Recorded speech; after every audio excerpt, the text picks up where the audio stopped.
Welcome to Kim Talks Resilience, where we share stories of insight and inspiration in life, love, and business with resilient women from around the world. Speaking with authors, entrepreneurs, founders, and coaches to learn their strategies for a more resilient life so we can all build the life we love. I'm your host, Kim Hayden.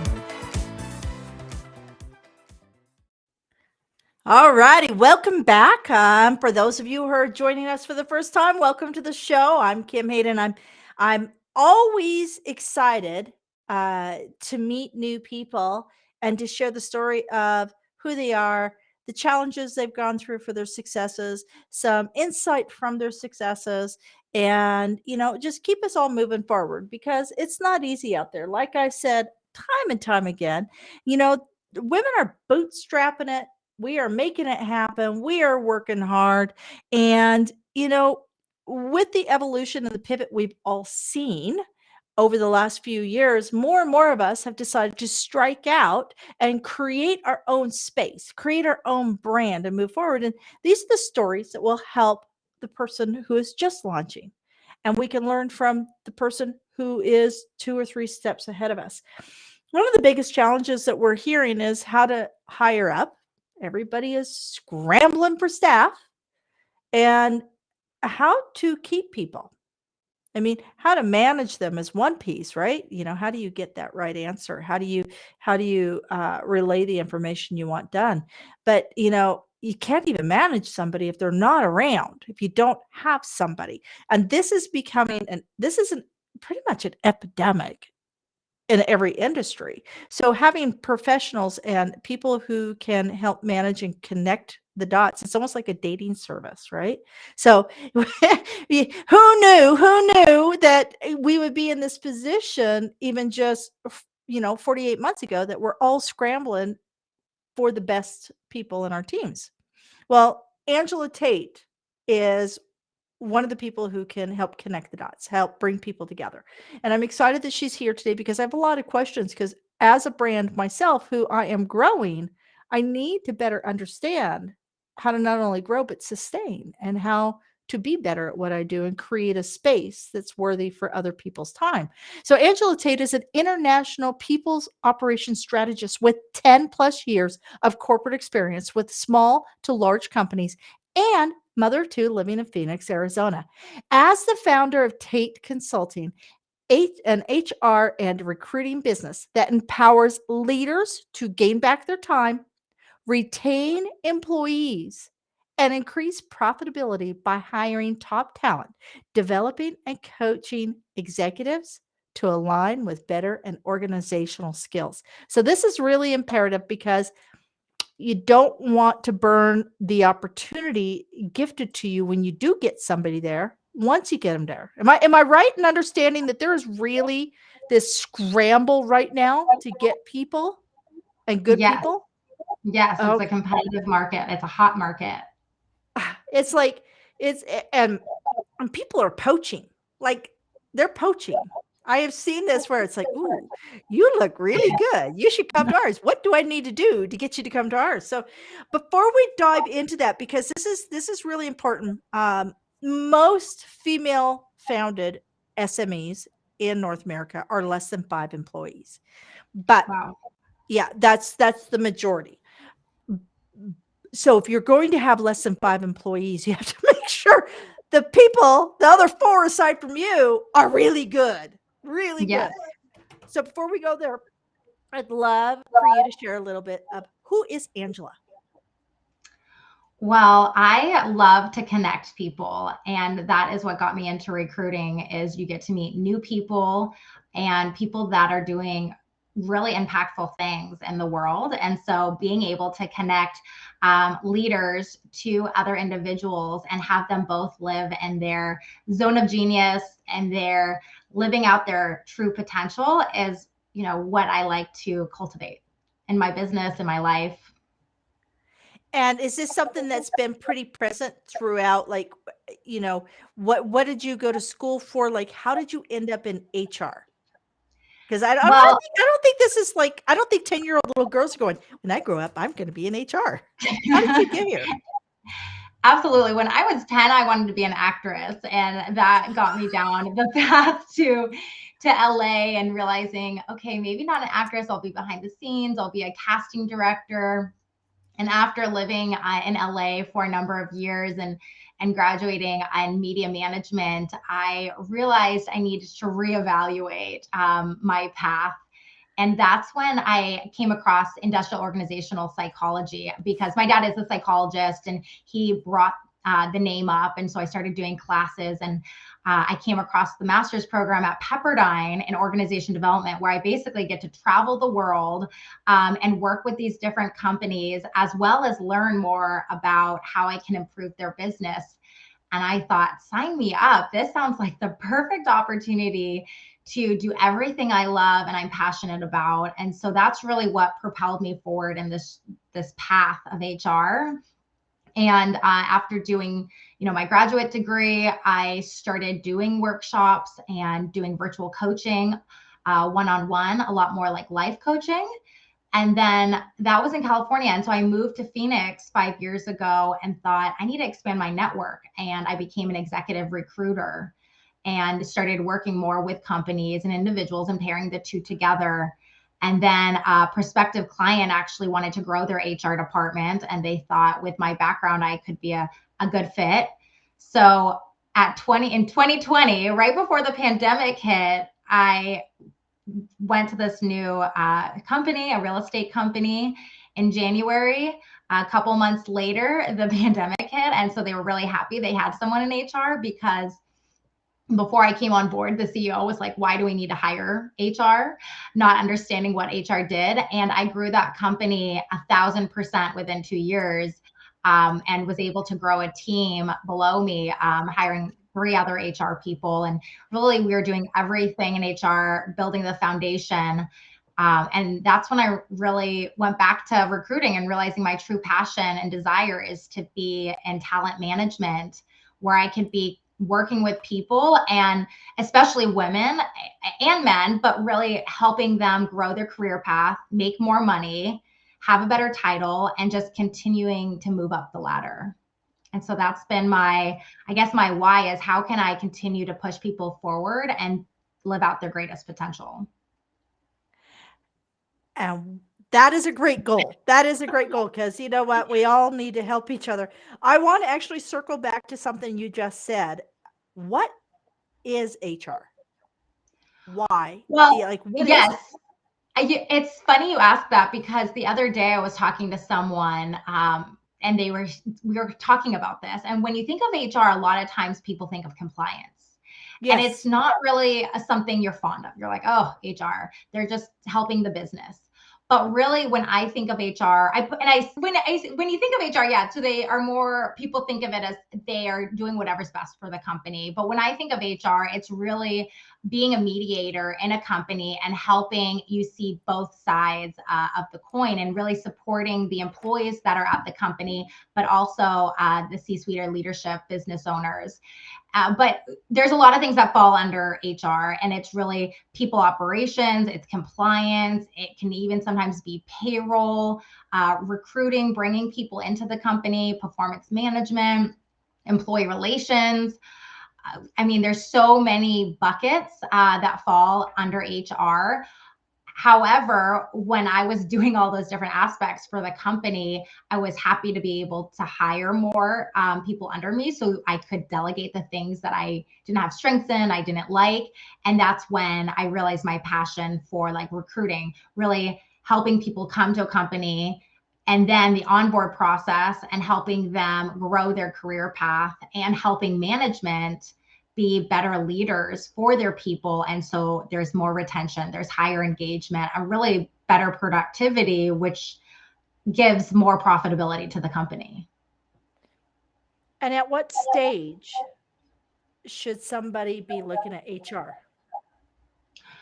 Around that 10 people mark, I mean, 10 to 12, you really want to consider having an HR person, because I mean, when you're small enough, you can't have someone in HR that's helping with your payroll, operations. If you don't have someone, usually it's falling on the office manager or an assistant, and they're really not equipped to do that type of stuff. You want someone that's maybe gone to school for it or has a passion, not just throwing it onto someone's plate as an extra responsibility, because your people are your biggest asset. And if you don't have people in your business and in the right position, then your business is going to fail. And really developing your people and investing in them, and so they invest in the company. With the way that the world's currently sitting, and and limited on great, I mean, really great employees, what are the top 3 things employers should do in order to keep those great employees?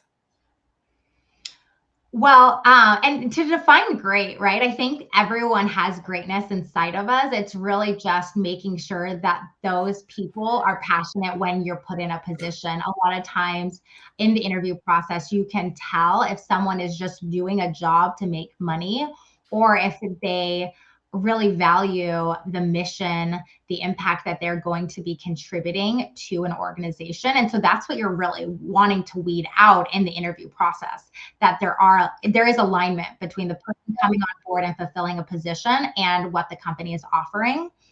What the employer can do to retain great people, high performers, there's 3 things we're talking about. One, flexibility. Having the flexibility that's a huge one right now. There's a lot of people that have been working remote for a certain amount of years, especially with COVID. And so they don't necessarily want to go back to work, and a lot of employers are pushing it. However, the best of both worlds is a hybrid position, because then they are coming into the office a couple days a week, but then they're still having that balance between personal and professional life.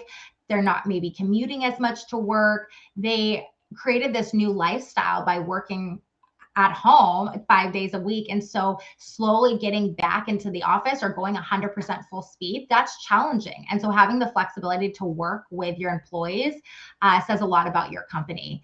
Number 2 is going to be development, training and development. People want to have like career paths. They want to be at a stable company, especially right now with so much uncertainty.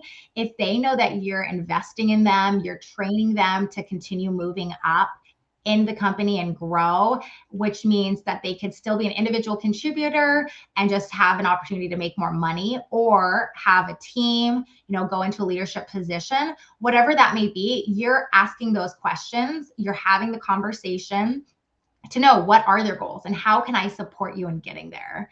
Because again, going back to that investment. And then number 3 is really going to be benefits. When it comes down to it, people want to have, good health benefits, PTO, holidays, and really just having a good compensation package is going to be important.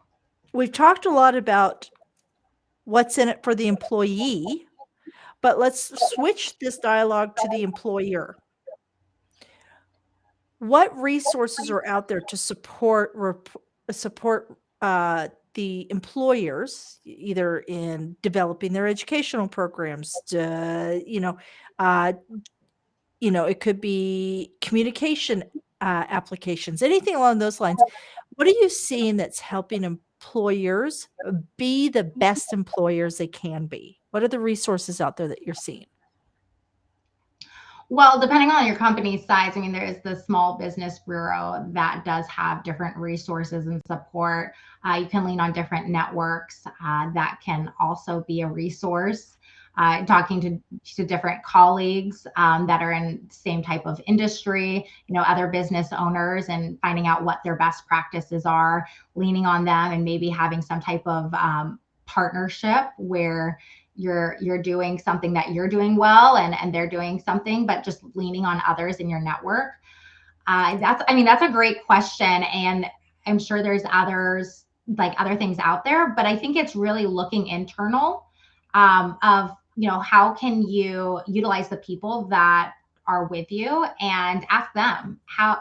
Really, it's getting feedback. What do they want? What can be helpful in growing your employees. And really, I believe that, again, going back to, if you're investing in your employees are going to invest in you.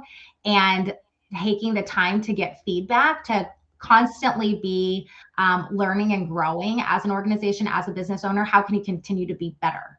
Not only for yourself as a leader, but also for the people that you have at your company.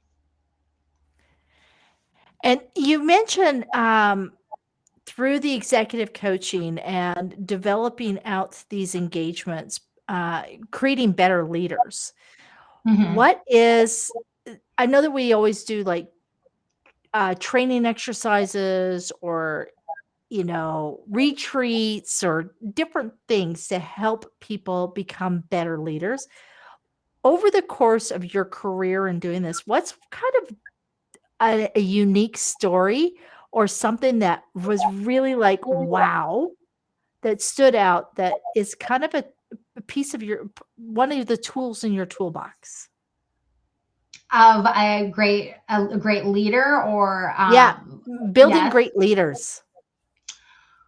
Gosh, well, one of the things that I think makes a great leader is really getting down, not getting down, but being part of the level of employees, because sometimes you're on a pedestal when you're the owner of a company, and just humanizing yourself, showing some vulnerability, and really listening to the people that are around you and showing them that you're no better than them, and you're being more humble, and just being around your employees. I had an old CEO, owner of a company, that used to go out on, so it was a real estate company and there was multiple properties. And so he would go and do a lot of the jobs and work alongside people at the company. And they would always mention that. They would say, he doesn't act like he's better than us. He puts in the work. He shows us how to do stuff. And a lot of times, people are at the top like, oh no, I'm too good for that, right? And that comes across to the employees in the company. And so being a part of the organization, not getting to this level where you're better than anyone else, I think that's what a true leader is being humble, maybe even sometimes stepping out of your comfort zone, but understanding the perspective of your employees. Like, no job is better than another, and all of them are what are contributing to the greater whole. And so seeing a leader go out on site, work alongside the employees, talk to them, ask them how they're doing, and actually listening and caring. And then if there is something that needs to be done, taking action immediately. Knowing an individual's name, they're like, wow, how does he know my name? Those type of things go a long way. And the leader is what's kind of embodying the culture, and that's a trickle down effect. And so it makes a huge difference for the sustainability of a business. I think human beings just want to be seen, heard, and valued. And I think if those are Yeah, the core fundamentals for your leadership, then that just has almost like absolutely. a trickle down. Trickle down. That's where trickle down is awesome. Um, when we look at, so you've had kind of this evolution of building your brand and building your company. With that being said, can you share a time of resilience, uh, where without that resilience, without really pushing hard, you wouldn't be doing what you're doing today? Yeah, I mean, something I'm really proud of is even getting into HR. It took, when I got to my last company and I was in a leadership position, someone said to me like, "Oh gosh, you have it all." Like, and it seemed maybe like it came so easily, but it took a lot of work to get there. I had years that I was trying to get into an HR position after even while I was in grad school, because I wanted to do something in house, and I was always getting to be runner up, or I'd submit hundreds, maybe not hundreds, but lots of resumes, applications online, not get called. And I really wanted that internal experience in HR, but it was either I was too experienced or too educated or not experienced enough. And it just never seemed to be the right fit. And I just kept at it. And I thought, I'm just going to continue building out my skill set, by consulting, by creating workshops, and really creating stuff that would give me experience and going out of my comfort zone to get that hands-on real life experience and not just have the education from grad school. And so, by continuing to push forward, I eventually got something in-house with that executive recruiting position and then landed that HR role at the real estate company. And so I really think that took resilience to get to that place and then be able to now start my own business and be where I am at today. Yeah, so not giving up. And I think that in a world where everything is fast and immediate, right? You can Mm-hmm. have your food delivered, you can access information. It's all super fast that we tend to forget that it's it's a journey. We're working towards something, and where you are today may not even be where you're going to be in 5 years. And that's Mm-hmm. okay. But it takes time to get there. It takes time Yeah. to get there. Yes. If I And lots asked of you for no's, lots of no's and rejection before getting to that yes. So it's, Oh, absolutely. What was failure it? to- Edison said he did not he did not fail 10,000 times. He learned 10,000 ways the light bulb would not work. So I love that. I love that statement from Edison. So let's talk books. If I asked you for a book that you think could impact me, what would that be? There's a lot of great books out there. How to Win Friends and Influence People is a great one by Dale Carnegie. Seven Habits of Highly Effective People. I'm actually reading a book right now by Simon Sinek that is Find Your Why. And that one's been really great to just really understand the question you asked before is, who am I? Why am I doing what I'm doing? And so getting deeper into that understanding of where did it start? Was it when I was a little girl, and what type of stories were playing out that got me to where I am and so passionate about connecting people and recruiting and being a business owner that's helping in HR consulting. Yeah.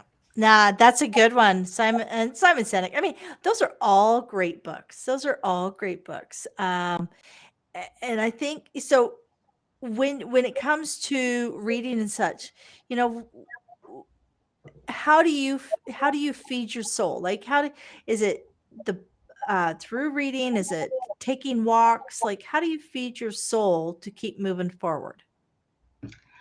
Yes, so important to fill my cup, especially with two young boys. I have a almost 4-year-old and a 1.5-year-old. So I have to make sure, and then running a business and being a wife, it's, being balanced between all of those different components in my life. And so filling my cup is important. And that's, like you said, reading, doing yoga, spending time with my friends and my family, really just connecting with people still. Like outside of work, I like to connect with people. I'm very intrigued and curious to find out what people are passionate about, what drives people. Also just being outside. I love adventure, exploring, traveling, novelty, seeing new places, trying new things, delicious food, restaurants. And I'm a thrill seeker. I've gone running with the bulls in Pamplona, Spain, and scuba diving at the Great Barrier Reef. Like I love just getting out there and, trying it all. Well, good. It's a good thing you were given boys because they're kind of rough and tumble. You can just grab them and go run the bulls with them. Um, so somebody's definitely looking out for you.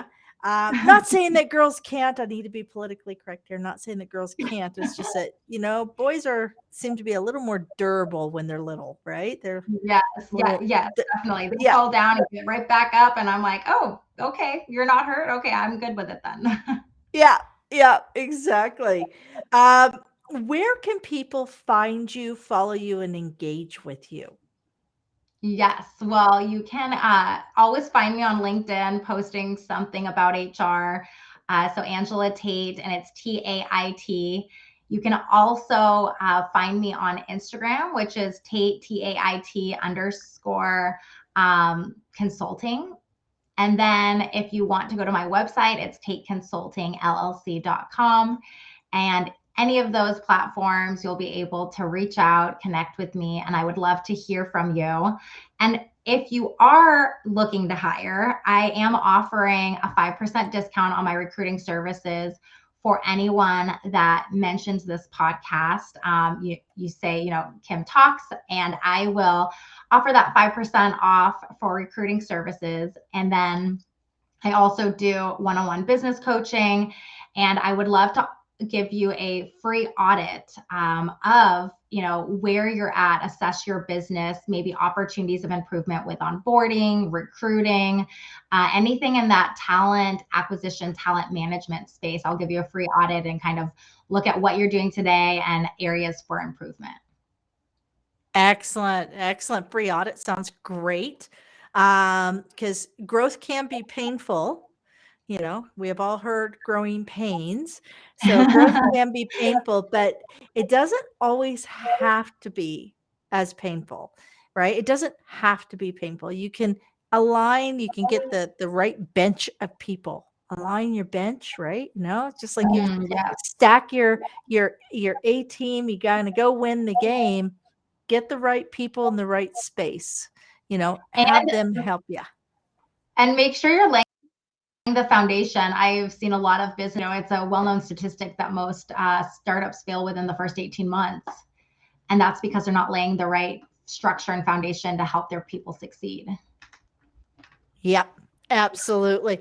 Yeah, absolutely. Lay the foundation, stack your bench, know that you have the right people in the right space. Yes. Absolutely. So I always like to get a quote from each of our guests.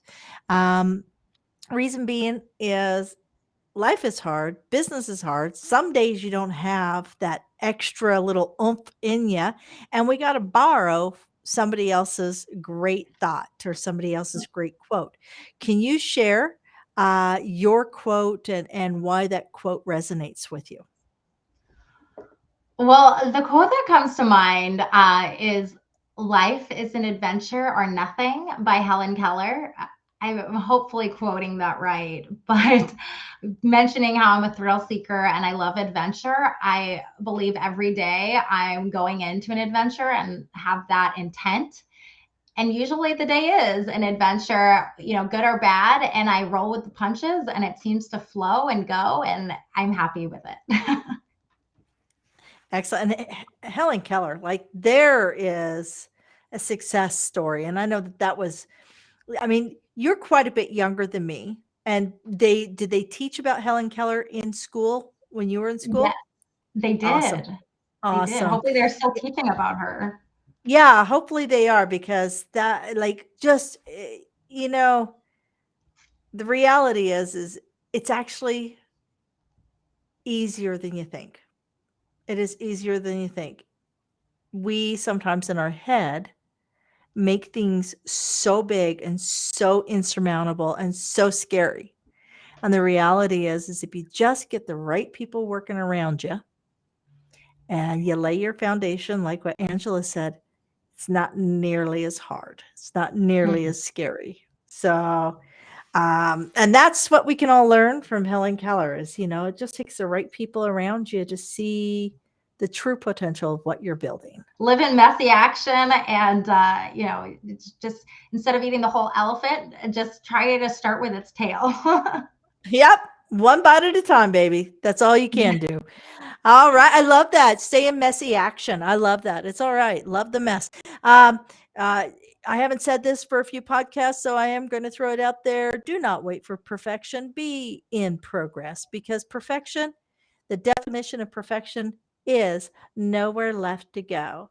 And the day that Mm. happens for me is the day I hit the grave. So, always be in progress, always be a little messy, and reach out to people like Angela, go over, check out our website, ask the questions, ask the questions. Thank you, Angela, for joining me today. I appreciate it. Yes, absolutely. Thanks for having me. I had a great conversation.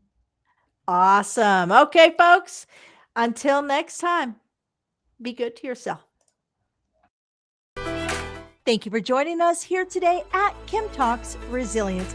I'm your host, Kim Hayden, and I'd love to invite you to our resilient community at resilientgift.com. That's resilientgift.com, and we'll send you our magazine and tickets for upcoming events and all sorts of cool things we do here.